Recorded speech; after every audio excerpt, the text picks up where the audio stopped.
জননী পেজলৈ আপোনালোক সকলোকে স্বাগতম জনাই মই আজি দশম শ্ৰেণীৰ এটি বিষয় লৈ আহিছোঁ। বিষয়টো হৈছে উপসৰ্গ। ধাতুৰ আগত বহি বিভিন্ন অৰ্থ প্ৰকাশ কৰা সৰ্গকে উপসৰ্গ বোলে। এতিয়া ধাতু কাক বোলে? ক্ৰিয়াৰ মূলকে ধাতু বোলে। এতিয়া ক্ৰিয়া কাক বোলে? যিয়ে কাম বুজায় তাকে ক্ৰিয়া বোলে।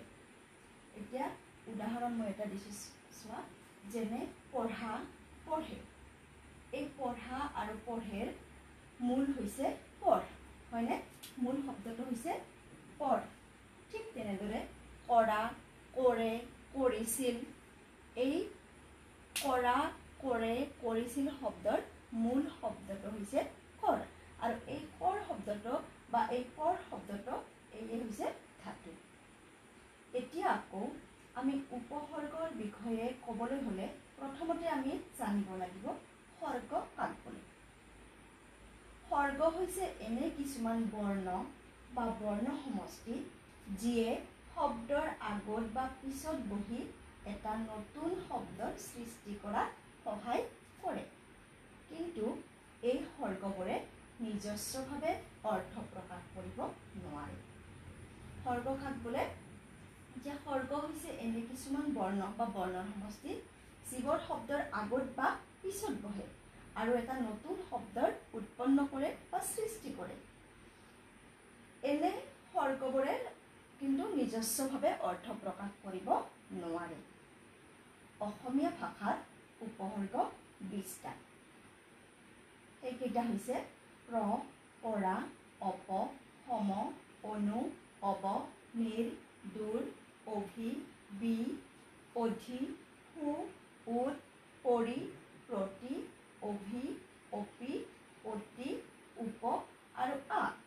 আৰু এই উপসৰ্গকেইটা সংস্কৃত ভাষাৰ সমান্তৰালভাৱে অসমীয়া ভাষাত ঠাই পাইছে। এতিয়া চোৱা, প্ৰ উপসৰ্গৰে প্ৰগতি, প্ৰভাৱ, প্ৰবল। ইয়াৰে প্ৰ হৈছে সৰ্গ। এই প্ৰটোৱে কি কৰিব নোৱাৰে? নিজস্বভাৱে কোনো অৰ্থ প্ৰকাশ কৰিব নোৱাৰে, কিন্তু এই গতি শব্দৰ আগত বহি প্ৰগতি শব্দ উৎপন্ন কৰিছে। মই তোমালোকক মাত্ৰ দুটা উদাহৰণ দিছোঁ, তোমালোকে এনেকুৱা শব্দ বিচাৰি উলিয়াবা।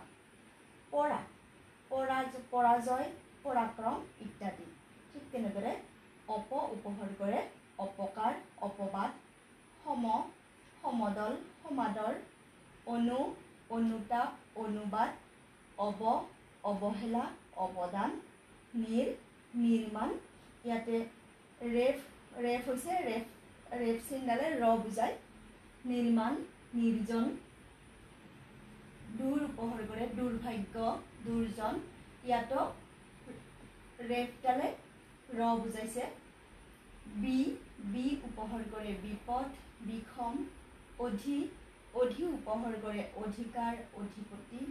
সু উপসৰ্গৰে সুনাম, সুচিন্তা।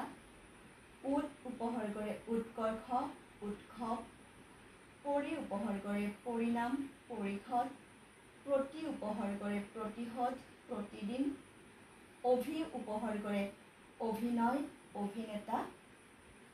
অপি উপসৰ্গৰ ব্যৱহাৰ অসমীয়া ভাষাত নাই। অতি উপসৰ্গৰে অতিশয়, অতিক্ৰম। উপ উপসৰ্গৰে উপকাৰ, উপগ্ৰহ। আ উপসৰ্গৰে আদেশ, আধাৰ আদি। আজি আমি উপসৰ্গৰ বিষয়ে এইখিনি কথা শিকিলোঁ।